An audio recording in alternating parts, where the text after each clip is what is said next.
يقاتلون في سبيله صفا كأنهم بنيان مرصوص صدق الله العظيم জনগণের প্রতি আদর্শ সরকার গঠনের নিয়মতান্ত্রিক আন্দোলন বাংলাদেশ জামাত ইসলামী ইউনিয়ন শাখা কর্তৃক আয়োজিত আজকের এই দলীয় কার্যালয় ইউনিয়ন জামাতের প্রধান অংশগ্রহণকারী জনাব হাবিবুর রহমান ভাই আবুল হোসেন বাংলাদেশ জামাত ইসলামী ইউনিয়ন শাখার সম্মানিত সম্পাদক মাওলানা আব্দুল বারী হোসেন সভাপতি সালাম আসসালামু আলাইকুম ওয়া রাহমাতুল্লাহ। আপনি কেমন আছেন? আমরা আল্লাহ বলেছেন ইন্নামাল উসরি ইউসরা, নিশ্চয়ই বুঝের পরে শুরু।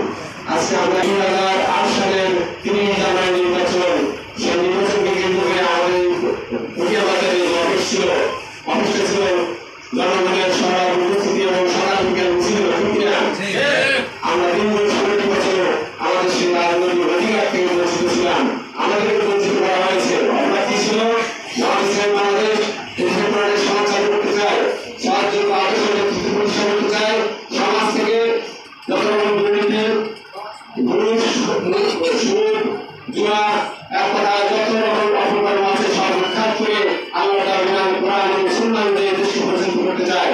এটাই ছিল জামাত ইসলামের অপরাধ। এ কারণে বিগত সেই সরকার শেখ হাসিনা সরকার তার টার্গেট ছিল আলে ওলামা, ইসলামী দল, ইসলামী ছাত্র শিবির সহ ইসলামী মানুষদেরকে দায়ী দুর্বল মানুষ তাদের আক্রমণ করতেছিল, ঠিক কিনা?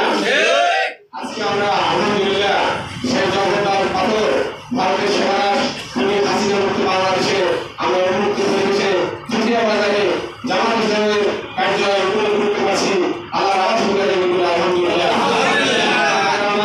আমরা একটা কথা বলতে চাই, আজকে এই অভিনন্দন হচ্ছে এই অফিসকে নিয়ে আপনাদের এখন সংগঠনের সকল ভাইরা এখানে আসবেন। এখানে সংগঠনের কর্মী তৈরির জন্য নিয়মিত প্রোগ্রাম বা অন্য সাংস্কৃতিক পাঠশালা